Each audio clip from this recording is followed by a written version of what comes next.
Greetings and salutations, humans of Earth. This is I, Red Wild Rider, in orbit around the dwarf planet Ceres in the asteroid belt, just chilling, waiting for the new Zendikar Rise and stuff to come out. And guess what? Blam! Blam! It's here! Think, think. We have Zendikar Rising product to open finally on stream. So we're going to do that. We're going to open 2 pre-release kits, do some quick deck building, then open those 2 packs at the end. I was notified today that I would not be getting any of my product until next Friday. So next Friday, there is going to be a big opening on the channel because I'm going to do everything all at once live. Actually, no, I'm not going to do everything all at once. I'm going to do 3 separate videos, but I'm going to do all the videos on Friday because I am not waiting to open any of this stuff. We are going all in.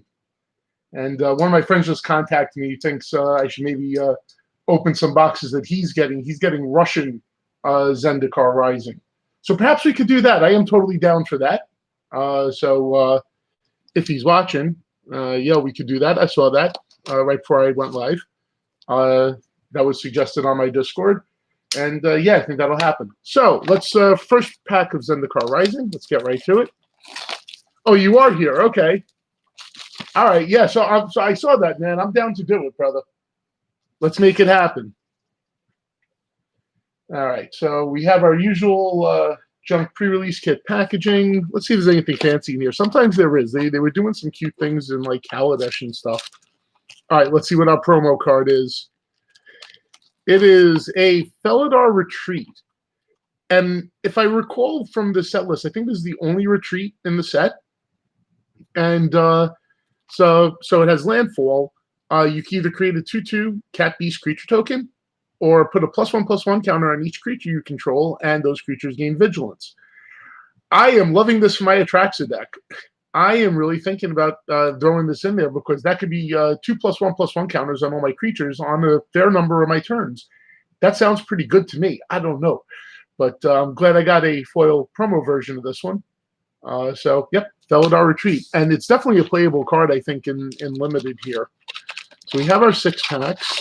Let's see what other wonderful stuff is in here. We have a black die. That is fine. Is our usual junk nothing on the bottom. Pop it out. All right, well, we don't have to do that again because this is absolute crap. This is, yep, it's just filler.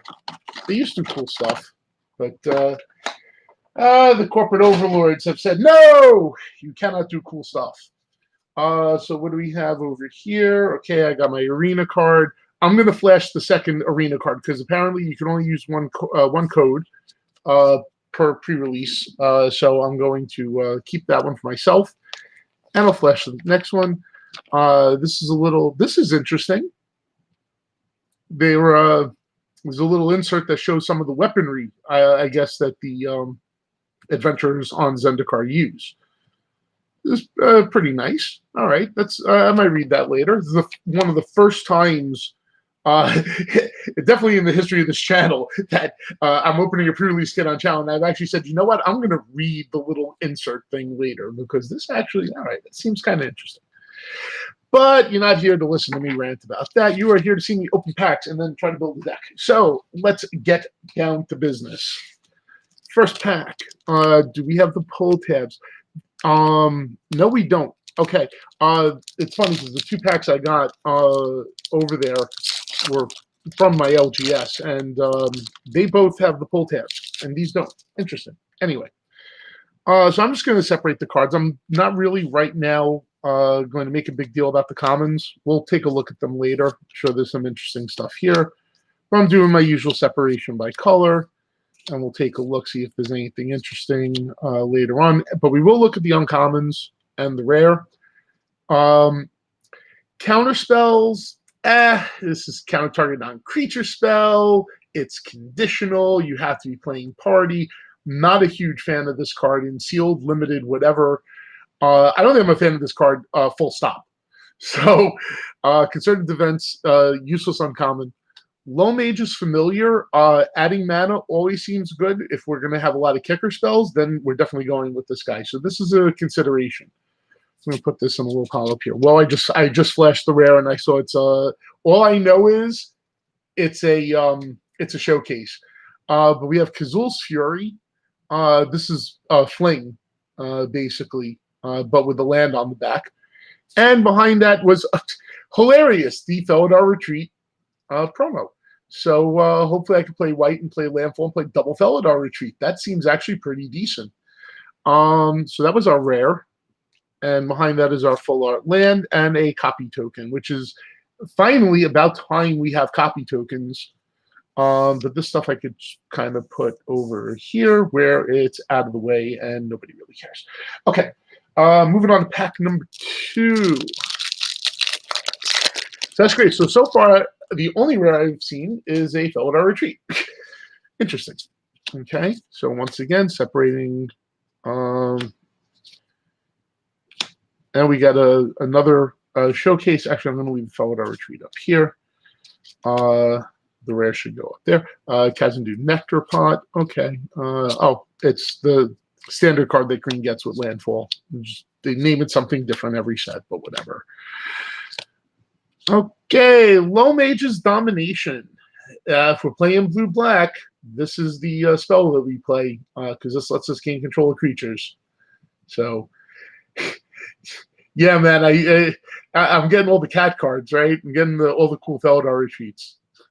So Low Mage's Domination. Is that another Low Mage's familiar? That's great. That's just great. And of course, my camera's not focusing again because why would it? And then it focuses now. Sejiri Shelter. You get protection from your choice. It's all right. I mean, it's playable, I guess. The rare is Roiling Vortex. Ooh. I like this card. Not for sealed. I love this card for Commander. It's definitely going into any red deck I have that does tax effects, which right now I have 2, basically. So they're slightly different. And we're not focusing again. There we go. So, yeah, you can stop your opponents from gaining life. You can prevent players from casting spells that cost no mana, which seems pretty good. You can at least discourage them heavily from doing it. And, everybody ticks down 1 point every turn. Seems pretty good for a commander, but here I'm not so... Oh my God. I am pretty sure I know what is behind that mountain. Oh my God. It has to be a full art Planeswalker. I think it's Nissa. I haven't seen the Hiri. I know it's not Jace because it was kind of like yellowish colored, and I don't think Jace's card was. Oh my God, I'm so nervous. What's behind it? No. I got totally psyched out. Screw you, Wizards. I haven't seen one of these. I've been watching people opening boxes, and I've never seen one of these tokens open. So I had no idea what color it was actually going to be, and it looked like a full art Planeswalker when I just saw the top. Oh, I am so embarrassed now. That is horrible.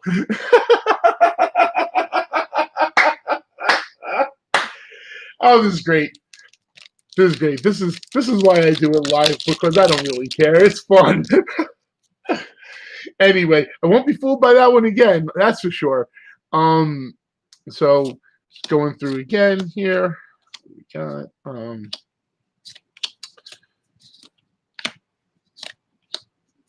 right. Uncommons. We keep getting blue uncommons in the first spot here. Windrider Wizard. Whenever you cast an instant sorcery or wizard spell, you may loot. Okay. 2/2 flyer for 3. Yeah, that's probably playable if we're excuse me, along that line. For sure. Marasa Rootgrazer. 2/3 with vigilance for 2. I could ramp. I could bounce lands. And bouncing lands actually is interesting, especially with the way the modal mechanic works, because you could bounce a modal land and then cast the spell. So that's actually pretty good depending on what we're going to play.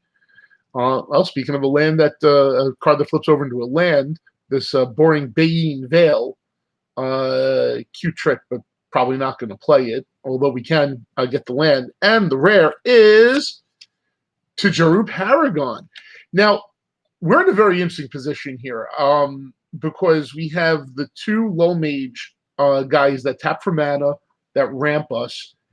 And now we have instant fixture party. And instant fixture party is very good. And plus we have the Felidar retreats and we have the Marasa Root Razor. So we could be looking at a sort of band color thing here and just take the best cards out of all the colors. That's right now where I'm leading to. And we just opened a foil Journey to Oblivion, which is going to encourage us to play party. So this is getting more and more interesting in terms of what we're gonna play, what we're gonna put together here. I'm not gonna actually play it. That's kind of not happening right now. But yeah, it's looking like something banned. I can't imagine like having such a great black-red combination that I would want to not play all these cards right up here.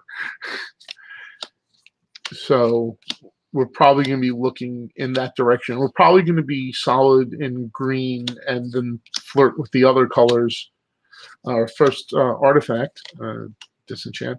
Okay, so finally we get a black card. Let's see if the camera focuses again. Bam, there we go. All right.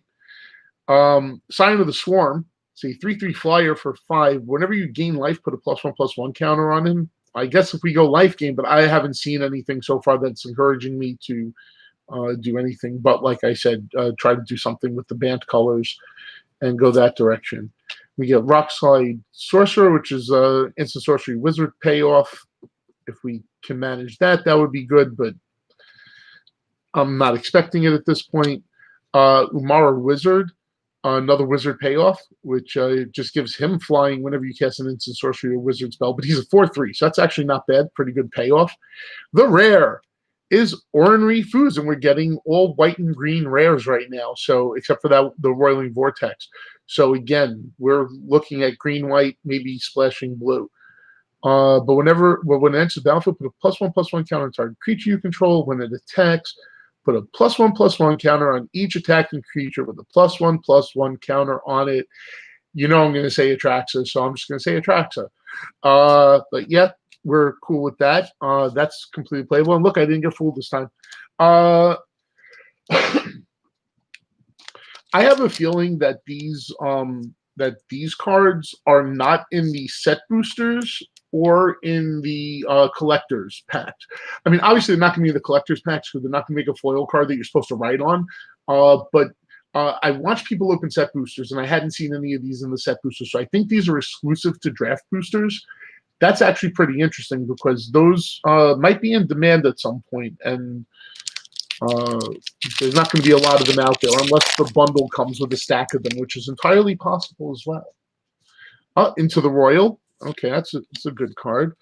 So yeah, I'm just splitting up here another showcase card in green. Living Tempest like that, Seagate Colossus, another Disenchant. All right, so we have Lithiform Blight, which is an enchanted land. You draw a card when you cast it, when it enters battlefield, sorry. And enchanted land loses all land types and abilities and has tap, colorless, tap, and pay 1 life to add 1 mana of any color. Huh. This is a very interesting card for Commander. This is even a very interesting card for sealed play, especially if you end up playing 3 colors, because this basically turns you into a 3-color version of a Pain land. And that's not the worst thing to happen, and you draw a card off of it. This is actually a ridiculously good card. If we were playing black X or something with black in it, we would be playing this card. But I don't think we're playing anything with black in it. So another Rockslide Sorcerer, we've seen that. Another Journey to Oblivion, and we got one of the rare lands, and it's the Izzet one, the River Glide Pathway. That you can play the Lava Glide Pathway. I'm okay with those. I'm not like super impressed, I have to say. They're not horrible, but I'm not exactly running to get more of those. As long as I have one of each, I'll be fine. So I don't see myself ever playing them. Not in Commander anyway, and I don't play Standard, so they'll just sit around. Prowling Felidar. Another cat for my friend.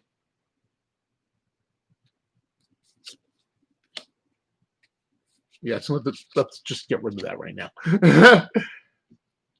I just noticed something, by the way. I'll show you in a second. I don't know if people are aware of this, but Acquisitions Expert is actually a pretty decent card, especially if you're playing party. But again, we're not playing black. Cinderclasm, this is fun. This is going in my Dinosaurs deck to help trigger Enrage at instant speed. Skyclave Cleric. Maybe useful if we do the party thing. And the rare is, it's Mythic and it's Leyline Tyrant, which is amazing because I think I need like 2 of these for Commander decks. So there's one. Ding. Yes, and I think this is one of the more valuable of the regular card version mythics in the set. So Leyline Tyrant is pretty solid. I am happy with that, but I still don't think I'm playing red. And we have a foil Blood Beckoning. It's okay, I guess, but again, I don't see us playing it. So, excuse me, there's our 6 packs. And like I said, I really don't think we're playing black or red. So I'm just going to take a quick look through here and see like if we have removal or something else that might inspire me to play red. Choices discard, nah, not really. That's a cute card, but I think we're only casting it once. Subtle Strike is cute, but I don't think so. I don't think we have enough life gain stuff, but I haven't really looked. Guy who gives menace. We have another Blood Beckoning. So you've seen that. Destroy target creature enchantment. Opponent controls, you lose life equal to permanence converted mana cost. That's okay. I really think this was a plan for like standard or maybe Pioneer or Historic or something, just to give black a way to deal with enchantments directly. That's at least going to cost it something. Party removal. Nah, I'm not too impressed with the black cards. So I think I'm pretty confident that I'm not going to want to play black. Cinderclasm's decent in the right situation. No, we got that. Royal Eruption is removal. Multiple Royal Eruptions. This could be removal too. It could also be player removal, which is, of course, the best kind of removal. Scorch Rider into battlefield was kicked. It gains haste until end of turn. Nah, I'm not into that. That's cute with the Vortex.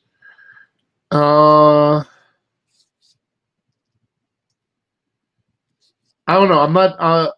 I'm not super thrilled with the red stuff. Like I said, I'm really kind of excited about playing green, white, blue. So I'm really thinking I'm going to lean in that direction. Now, the Seagate Colossus situation is actually pretty interesting because at this point, these are in the deck if I'm playing party and out of the deck if I'm not, but probably only one of them. I don't think I'm playing more than one. Getting a 7/5 for relatively cheap sounds like a good plan. If I can get it for 5, I'm fine. And he could theoretically complete my party as well if I'm missing warriors. So if I could even do like 3 party where I have everything but warrior, and then I run one of these guys and he comes down for 4 mana 7/5 and completes my party, that's pretty significant board shift for 4 mana. But like I said, let me see what's going on here. And we're going to put these guys off to the side. Now, we have 2 of the Low Mages Familiar and 1 of the Root Grazer. Now, this is interesting because I just looked at their creature types and they're all beasts. So they're not party members. So this now becomes an interesting dilemma. If I'm not going to have a lot of kicker, then I don't know if I really want to play the Low Mages Familiar, especially if my curve is low. So I might just skip that altogether. Marasa Root Grazer might be helpful.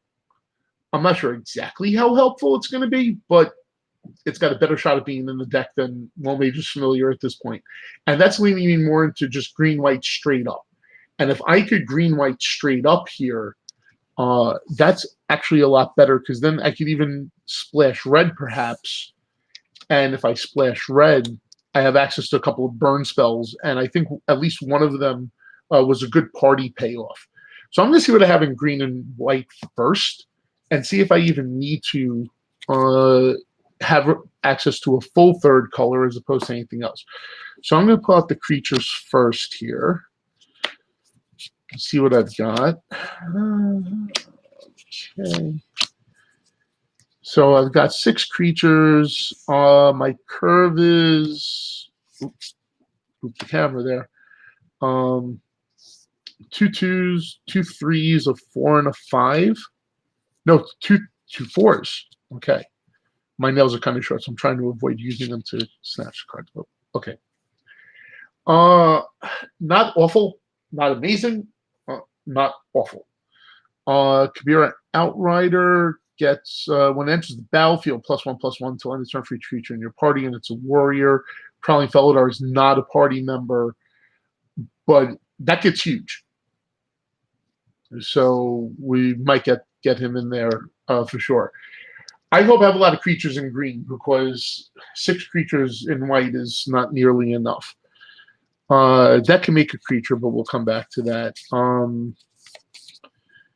Turn Timber Ascetic at 5. Territorial Scythecat. A couple of Strength of Solidarity. That's huge party payoff. Gnarly Colonies, Kicker payoff. Kazandu Stomper. That's weird. Oh, return up to. Yeah. We might squeeze a couple of flip cards in here just if we end up playing this guy, because the ability to return those lands to your hand and turn them back into spells is probably pretty good. We have a Nectar Pot. We have the Snarecaster. And let's not forget that besides these guys, we have Das Uz. We have, that is not a creature. And we have Tajuru Paragon, which is also 2. So right here in white and green, and if I throw the Root Razor in for the hell of it, we have 6 in the 2 spot, 3 in the 5 in the 3 spot.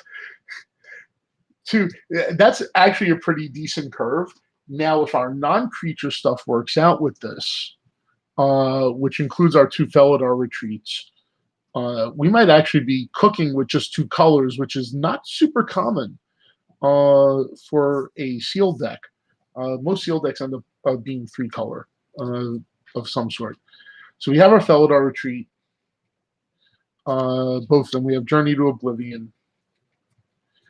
In white, we have Dauntless Unity, which is Kicker, +1/+1 for 2 mana, +2/+1 for 4 mana. It's okay, I guess. Smite the Monstrous. Yeah, probably put 1 in, maybe. Let's see. Sajiri Shelter is always a possibility now that we realize that we can get some lands back. Pressure Point usually doesn't do anything, so I'm not going to even put that in right now. Same for Disenchant, it's better out of the board. Choose target attacking a black and creature damage to equal to twice the number of creatures in the party. Okay, we're going to have to really look at the party payoffs in a moment. Another Journey, and another Disenchant. Okay. And now looking at the green, I think we have Tunis' Zendikar, which changes lands into creatures. And you do get to return the land to owner's hand again, so that's rather interesting. The thing is, I think I don't have any other flip cards besides that Sajiri Shelter, which I think all my flip stuff was in blue and red, actually, which that's unfortunate. That's another sideboard card. Adventure waits on the top 5 cards of your library. Creature card, put into your hand. Okay, so no matter what, you get a card out of it. Yeah, that's pretty good. Drop. Rabid Bite, the classic. It's removal. Strength of Solidarity, again, party. We have like 3 major party payoffs here, and we have ways to dig out our creatures. I still feel like there's a third color in the works here, because this is non-creature spell. This was 6, 11, 13, 15. So it's about the right number of creatures. 5, and we have a lot of non-creature spells.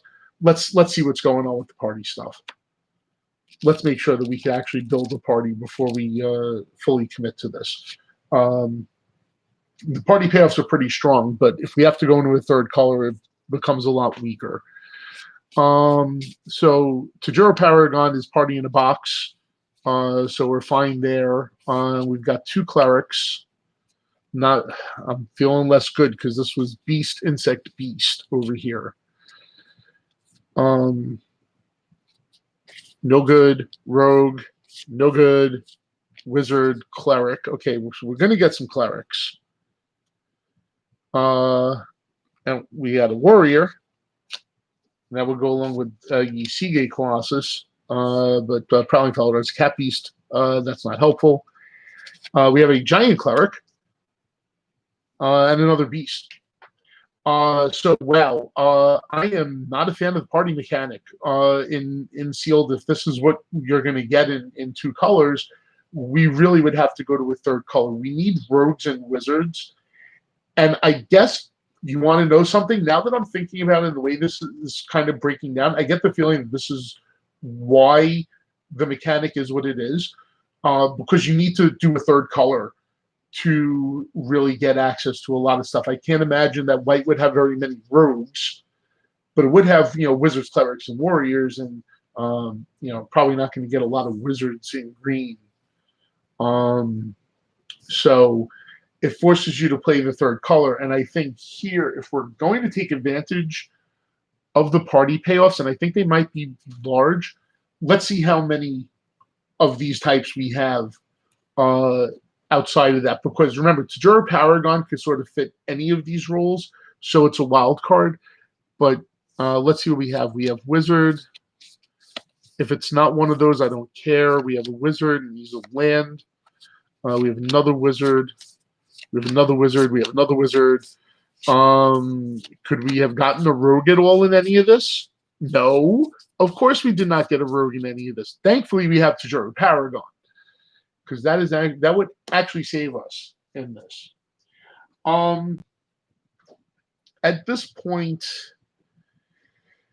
if we curve out all of the team stuff, because that includes the Journey to Oblivions, because they become a lot cheaper. We have like 5 major payoffs, and Tajuro Paragon could get us to these cards as well. So these guys have to go away for right now.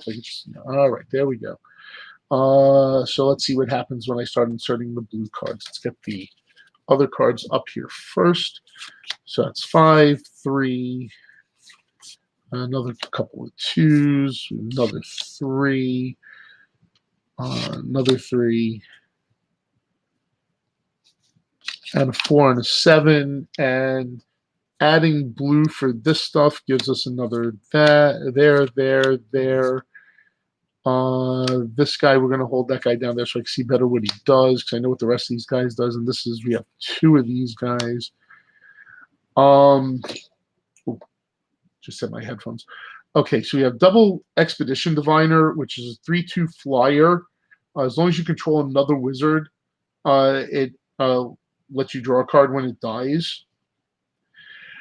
I'm okay with that, but Cascade Seer lets you scry X for X's number of creatures in your party. I think I kind of like that a little bit more. And we have a bunch of stuff. We have the 2 Felidar Retreats in the 4 spot. Although we might not. No, I think we still play them. Umara Wizard, whenever you cast an instant sorcery or wizard spell, it gains flying until end of turn. Well, we're not going to be doing a hell of a lot of that, but it does enter the battlefield as a land, and we can pull the land back, and it's like, hey, we have a 4/3. If we have a way to pull the land back, because we still might run some of those cards. It's not going to be just this. We're not doing everything. But I'm not 100% sold on this. So this is, again, a maybe. But this is almost certainly we're going to do it, because we're going to get to at least, I would guess we're going to get to at least Scry 2, if not Scry 3. And Scry 3 is great. Wind Rider Wizard. This is going to go in the same category as the Umara Wizard, because I don't need too many wizards. Tazim Royal Mage actually is going to be pretty good, I think. Late game, we could kick it and get back. Practice Tactics or Strength of Solidarity, which are low casting cost spells. So let's see, what do we want to do? Otherwise, here, let's try to fill out our creature curves. Right now, we have 11 creatures. We're going to need a few more. I really like Ornery Foos, especially if I'm going to be playing with the Felidar retreats. Because if I'm putting 1/1 creatures on my +1/+1 counters on my team, there we go. That seems all right. Prowling Felidar, I think, is also too good not to play. I don't know if we'll need the Stomper necessarily. Might be good. Is a 2/1 with Trample with Landfall? How many? Well, let's see. We have now 4/4 for 13. I think we then have to play this. Each creature you control, the +1/+1 counter on it has Trample. That's really too good not to play. I'm not fond of playing only 2 blue cards, but we do need to fill this out a little bit. We're not going to play the Nectar Pot.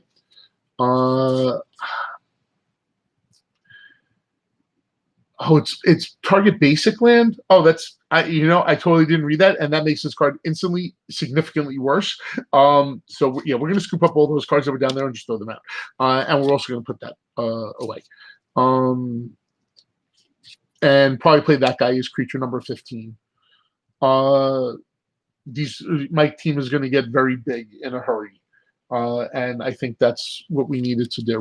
So we have double Felidar Retreat, and that's going to help us because we're going to be putting a +1/+1 counter on all our creatures, giving them vigilance. We're going to hopefully give them Trample with Gnarly Colony. At that point, our creatures are going to be massive. Rabid Bite really just becomes huge. So that's 3. We have 5 slots left, I believe.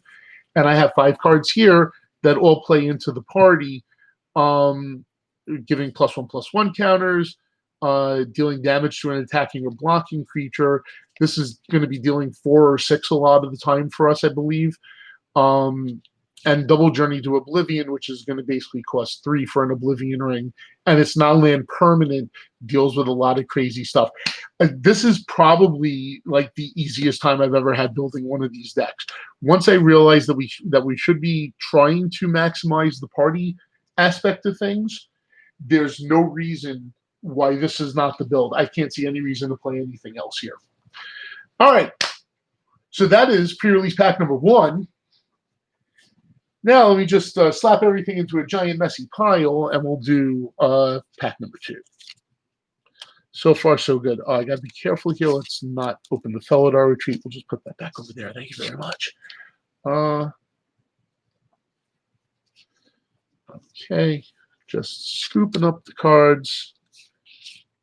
The one downside of making a lot of piles, you got to clean up a lot of piles. But that's fine. All right, I think we could leave those 2 piles there. Stack up all of this.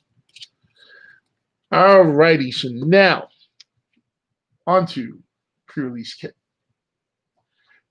Numero dos. Where did I put the thing that I? Oh, there it is. It was actually right next to the Zendikar Rising pack, and I just kind of left it behind.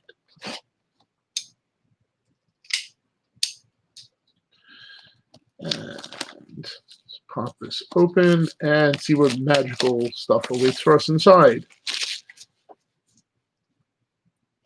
Hopefully something good. We got some good stuff in that last one. The last one was pretty solid, not going to lie. Oh, we already see the Luminarch Aspirant, so we'll just take that out. Beginning a combat in turn for the +1/+1 counter target creature you control. Oh, where was that in the other deck? In the last pre-release kit. We could have used one of those. That would be crazy. All right, but that's actually pretty good.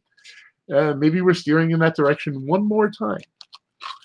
All right, so arena code. If somebody really cares about the arena code, enjoy it. And let's go.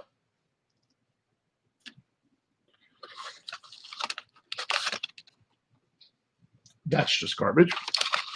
And we know this all is. Oh, I'm a dumbass. I forgot about the die. As soon as I threw it, I heard the die rummaging around there, and I was like, well, now. Oh, that's what that little thing is down there for. It just basically holds the die. Ooh. Hello. That's pretty nice. I have not seen this color used before. And now, when I look at this one, this is like plain black. I got some like magical crystal thing in here. The hell. That's pretty neat, though. Nice color. Okay. Oh, I wanted to point this out. There's actually different backs to these cards, so be careful. If you see the artwork on all three cards is very different. I didn't know that. I saw it with the second one. I was like, oh, it doesn't look like the first one did. It looks completely different. But thankfully, I still did not freak out and go, oh my God, I got something really ridiculous. Yes, it's really ridiculously stupid. Anyway, we're going to do the same thing as we did last time. We have another practice tactics. So we're going to, I'm going to notice a few things. Another adventure awaits. Another rabid bite. Look at this. This is feeling very similar. And then our uncommons. With Spring Mantle Cleric, it gets +1/+1 counter on it for each color of mana spent to cast it. Very interesting. And it's a 2/3 normally for 5. So, okay, you're playing 3 colors. It's good. Merfolk Windrobber. It's a rogue. Whenever it deals combat damage to a player, he mills a card. Second, draw a card if you've milled it. If he has 8 more cards in your graveyard. Got it. Not bad. Not bad. Seems like a pretty good one drop. We have the Ravager's Mace. Auto attaches when it enters the battlefield. And a crypt creature gets +1/+0 for each creature in your party and has menace. That's not bad.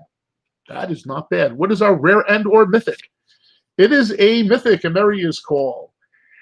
I think that's pretty balmy, and I'm looking really, really hard in White's direction right now. Between that, the Luminarch Aspirant, and the fact that we already have a party payoff. Let's see what other cards we pull, because, I mean, after Emeria's Call, we might be SOL on White. And if we are, then, yeah, that's an issue. Whoops. Things that are outside the camera screen are falling. But that's okay. Alrighty. So I'm really going to pay attention to White now. We got Cliffhaven Sellsword, which is kind of boring. Why do I have a feeling that we're going to be white-green again? Nahiri's Binding. Marasa Rootgrace.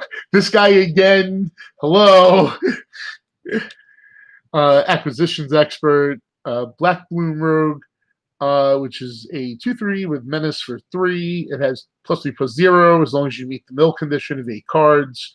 It's not bad. Our rare and or mythic is Scathlave Relic. I'm starting to figure this out. Anyway, it's got it's basically a dark steel ingot that triplicates itself if you could pay double the cost, which is pretty good.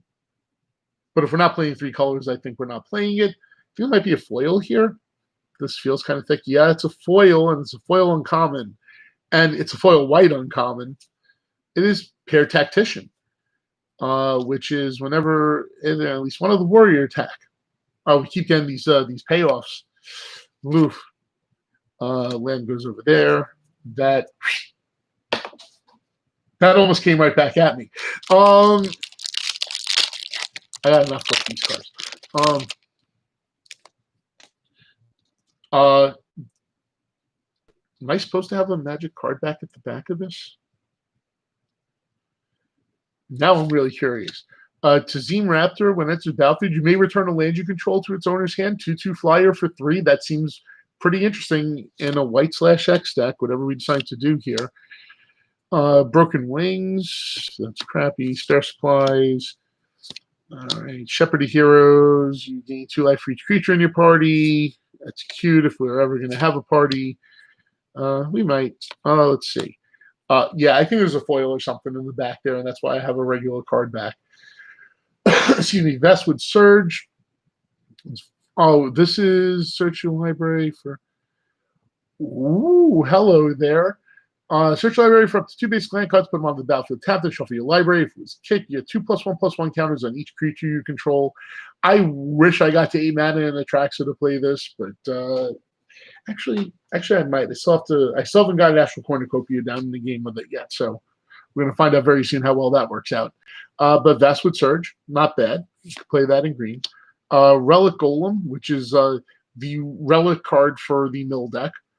Can't attack a block unless you meet the mill trigger, and you can 2 and tap to get the mill trigger. Malakir Rebirth.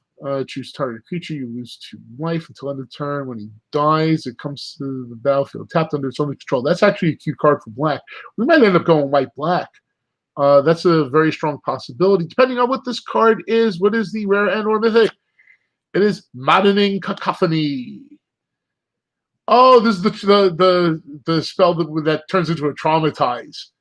Oh, I'm rebuilding Fenax, and this is going to happen. I'm eventually going to do the deck tech videos that I've been promising. Oh, foil showcase with a Canopy Baloth. I think I'm just going to do them live because I hate recording. I still have Core 2021 videos that I haven't uploaded. I'll probably upload them sometime this week. I'll get around to it. Maybe this weekend I'll put them up finally. I'm really bad with that. I'm sorry. I've been really just going through a lot. Kabira Outrider gets enters the battlefield. It's +1/+1 for each creature in the party. We have another Gnarled Colony. That's cute. Seagate Banneret. I guess it's a cute mana sink, but I'm not super thrilled. +1/+1 only. Spare supplies. Oh, it's a way to draw cards, huh? Why? Oh, I know why my phone keeps buzzing. Shepherd of Heroes. Acquisitions Expert. Oh, well, what did I do that for? It's white card. We've seen that guy. Allied Assault. Up to 2 target creatures each get +X/+X, where X is the number of creatures in your party.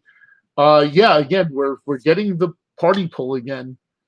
A lot of good ones. And Taunting Arbor Mage with the little kicker that taunts. Well, it makes something else taunt. And the rare and or mythic is a Kazandu Mammoth, which is a 3 mana 3/3 with landfall that gets +2/+2 until end of turn. And it's also a land card. Yeah.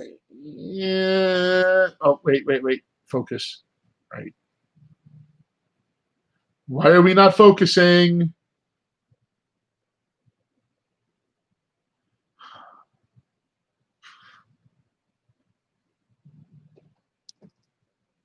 There we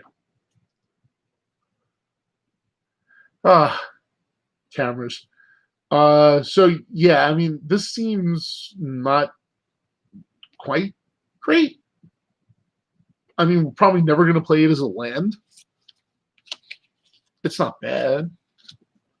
All right, 2 more packs to go. So far, I'm really feeling like we got to do something with white with those bombs back there. But what we do with it is the other color is going to have to be really strong. Angel Heart Protector is okay. Some Scorch Rider, Chilling Trap, another Kabira Outrider, not exciting. Claim the Waste. Nahiri's Binding. It's a Rest. Okay, fine, but it hits Planeswalkers too. Cute. We got Journey to Oblivion. Very nice. We have a Veteran Adventurer. Oh, this is also choose your own party member. This is actually going to be pretty good. I really feel like white-green is going to be the play again. McKinney Stampede. Yeah, once again. Oh, and Legion Angel. Yeah, this gets played anyway, even though this whole last bit of text over here means pretty much nothing. And we have a foil Plains. All right, very nice, very nice. Yeah, I think this video is going to be over real fast because I think it's just going to be, let's put together the green-white deck and show everybody what we got for green-white. And we're going to open those last 2 packs and then wrap it up. This is probably going to go pretty fast. I can't imagine us being at a point at any point in this video where I'm going to be like, screw the green white deck, we're doing something else. Resolute Strike, if you have warriors and equipment, that's pretty hot. Otherwise, Territorial Scythe Cat. Somebody's calling my phone who knows I am doing a live video. That is interesting. Vanquish the Weak. Marasa Sproutling. 3 mana, 3/3 with a 2 mana kicker. When it enters the battlefield, if it was kicked, so target card with a kicker ability from your graveyard to your hand. I've actually seen a lot of kicker in green white, so we might be going that route. Skyclave Plunder, Beamvale, Coralhelm Chronicler. Whenever you cast a kick spell, draw a card, then discard a card. We might be banned again. I mean, I might have to splash for this. Right there, just for milling. Once again, focus.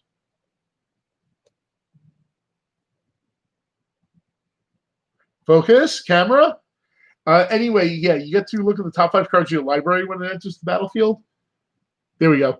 And you may reveal a card with kicker ability and put it into your hand. So, yeah, just keep moving through the deck. Seems all right. So the question is, do we or do we not splash blue? And we're going to figure that out real fast. So I'm going to take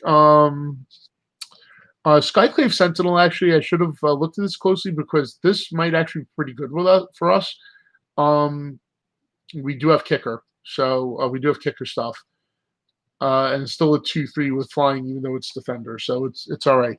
We have a couple of spare supplies, and we do have the Skyclave Relic, but I don't think we're going to need the Skyclave Relic at all. I think I'm just going to sit on that and put it into my Joyride deck.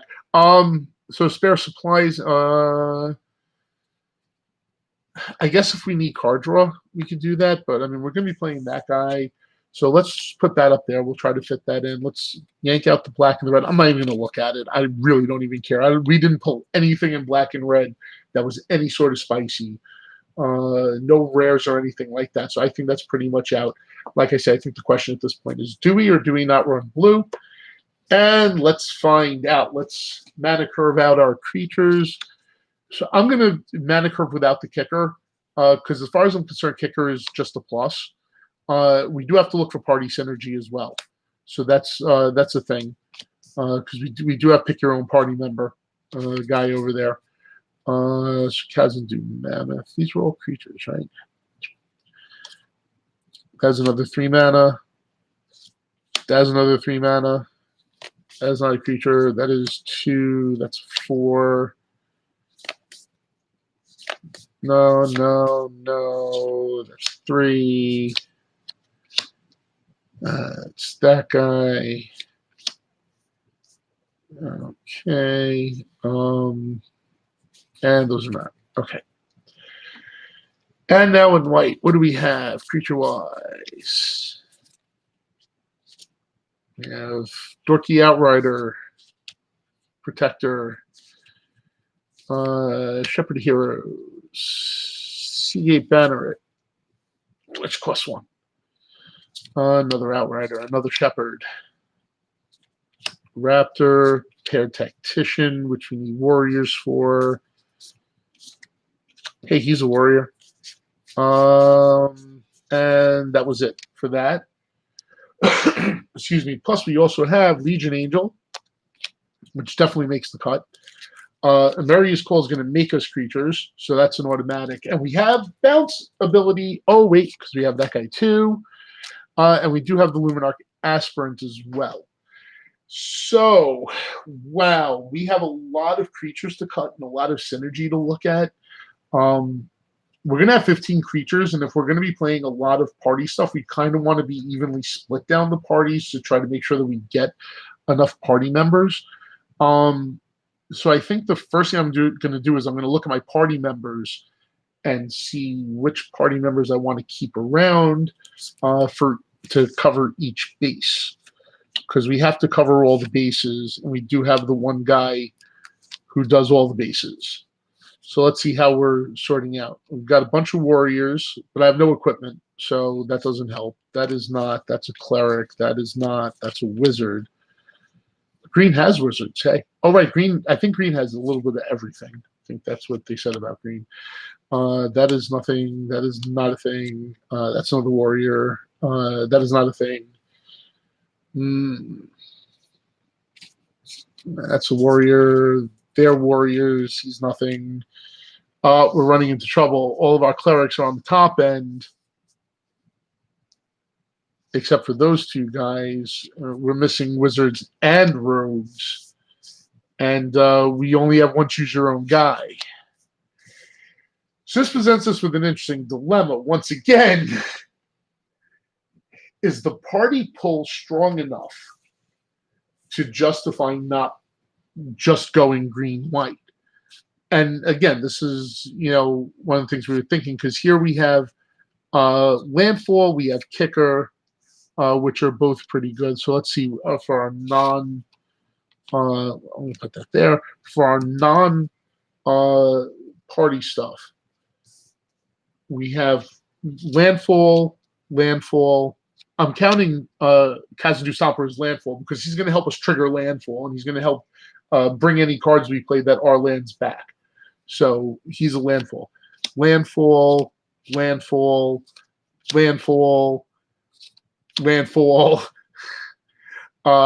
Kicker. Landfall. So, all right. So if we're doing a sub-theme at all, it's clearly the landfall sub-theme and not the kicker sub-theme. I don't think we had any. We had one kicker in here. I shouldn't speak so fast. One kicker. Did we have any landfall in here? Not there. Not there. Not there. No, that's just party. Still a format of 4/4. No.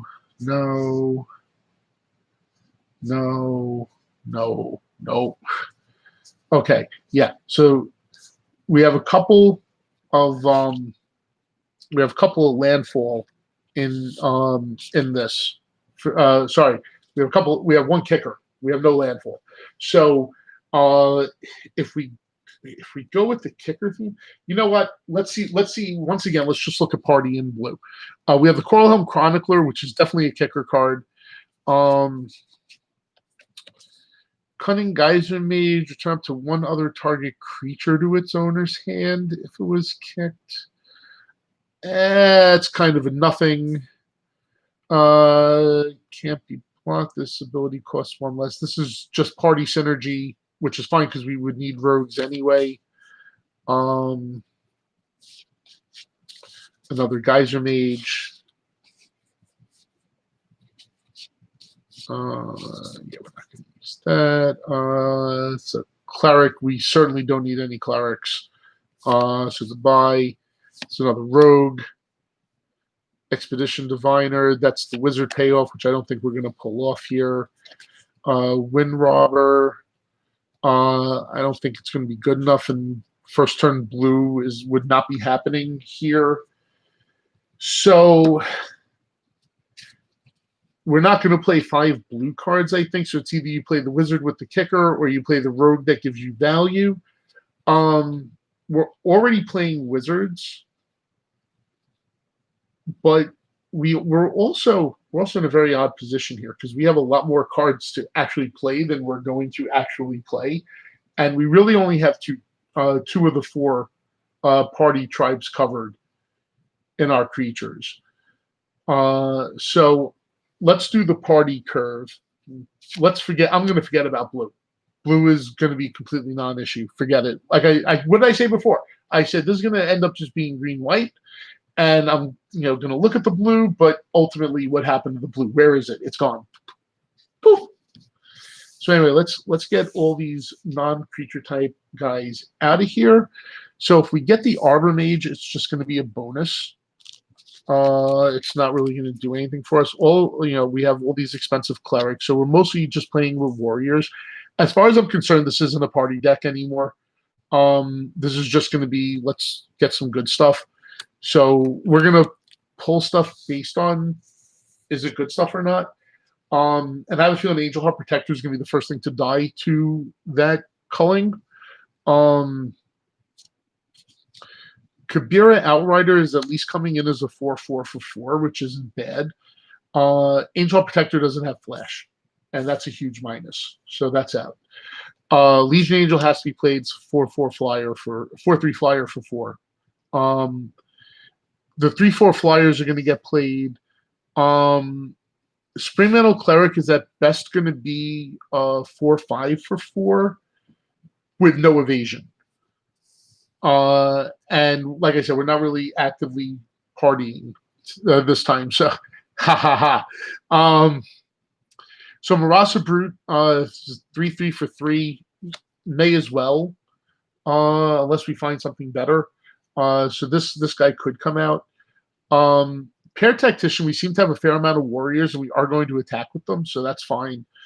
Cliffhaven Sellsword and Seagate Banneret, I'm probably not going to play the Banneret at all. This guy's a question mark.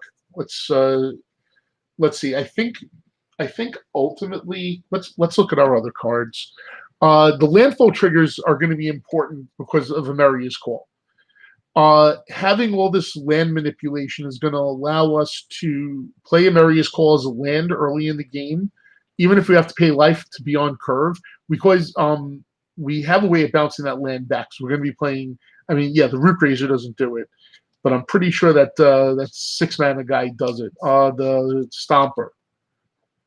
Yep, it's up to 2 lands you control. Does not care where those lands come from. So that's fine. So he's going to be in there. And Ameria's Call is definitely at the top of the curve. So that's happening. So we definitely want to focus on the landfall aspect. We're probably going to play Arrest. That's almost a certainty. Doesn't look like we're going to do practice tactics, but we could, because it's probably always going to hit for 4. Probably going to hit for 4. I don't think there's any guarantee though. We don't have any equipment, so I don't think I'm going to bother with Resolute Strike.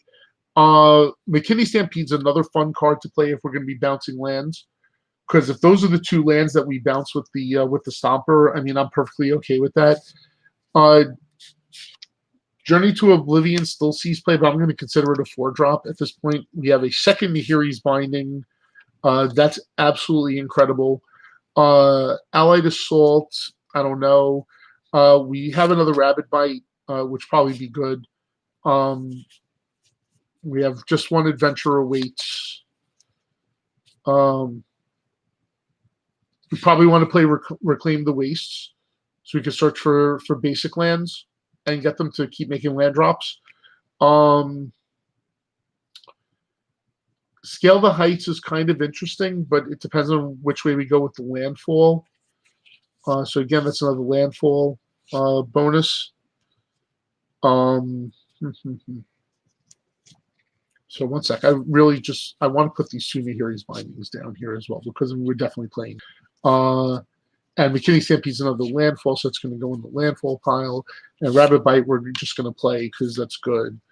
I forgot to count my. Oh well, because I got to do that still, right? I think we looked at no, we didn't look at these. Vestwood Surge. Again, it's another very good card for what we're doing. Scale the Heights again. This kind of landfall. So we really have a lot of landfall stuff here. I think the ultimate direction this goes is to try to swing the landfall, and let's see what happens. So I'm just going to sort of put some things together here. This is 2/2. That's 10 cards altogether. And for landfall creatures, we had the Canopy Baloth at 4, the Tazim Raptor, which lets you bounce a land you control, which is great. That guy, we have a bunch of, we have. I mean, I feel like the bottom of the curve just instantly filled out here. 2, 8, 12. 1 sec, I'm not counting right. 2, 8, 12, 14, 16. That's 16 creatures. 16 creatures. I think we want to cut 1. Let's see where the rest of my curve ends up. Like I said, Journey's probably just going to be a 4. McKinney's a 5. I think we're definitely playing that at this point. I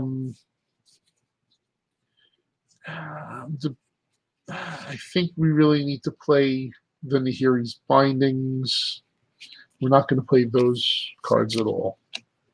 You already have way too many creatures. And I think we end up. I don't think we could play all 5. Our curve's too high to play all 5, because then we would have to drop a land. So I think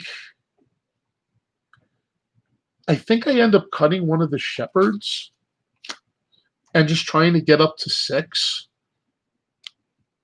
Play the 2 Scale the Heights.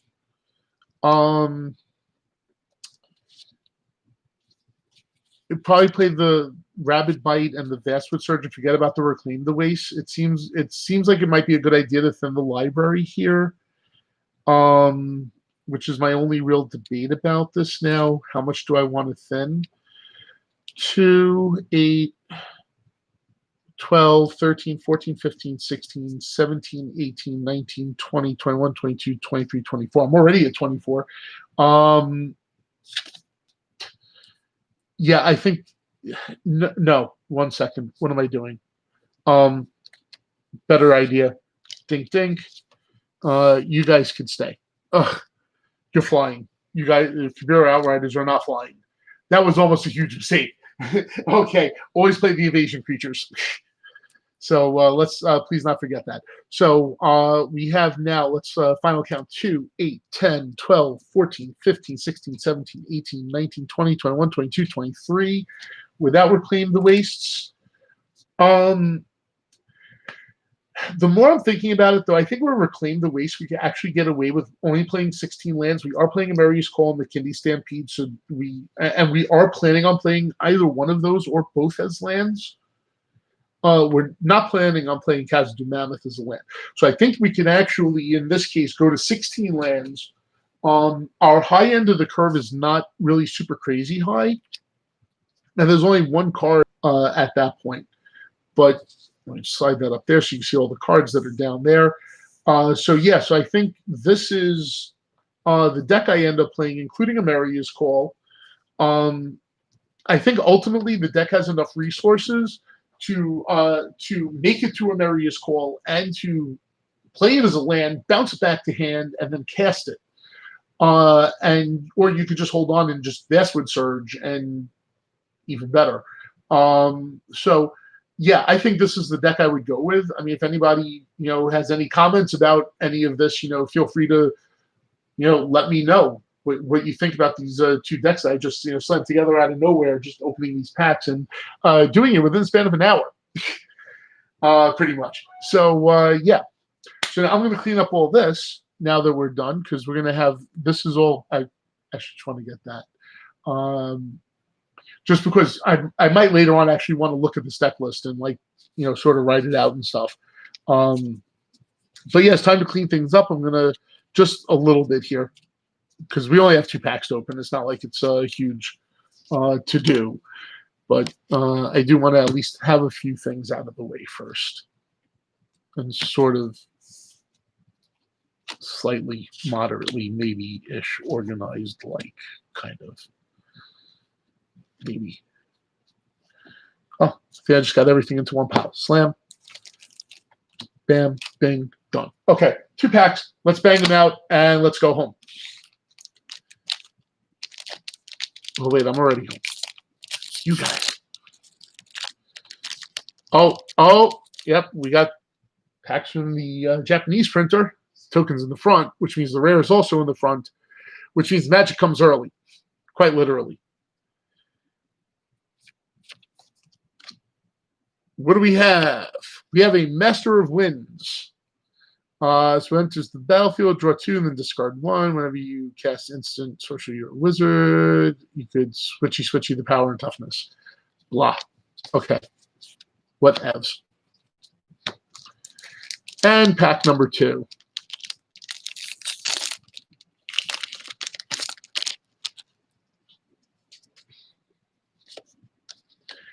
We have a foil Marasa Brute. And the Hiri. And the Hiri. 4 mana. 4 mana. 4 mana. 4 loyalty counter Planeswalker. +1/+1. You get a white core, 1/1 white core warrior creature token, and you may attach an equipment you control to it. -2. Look at the top 6 cards of your library. You may reveal a warrior or equipment card from among them. Put it into your hand, and shuffle the rest onto the bottom. -3 deals damage to target creature or Planeswalker twice the number of equipment you control. Seems pretty good for an equipment deck, and I have one, so looks like I'll be getting some use out of that. And yep, that's about it. All right, everybody, thank you for hanging out with me this afternoon and watching me open these 2 pre-release kits and making the decks, slamming them together, and just seeing what happens. Anyway, that is it. I am off. Peace. I'm out until the next time.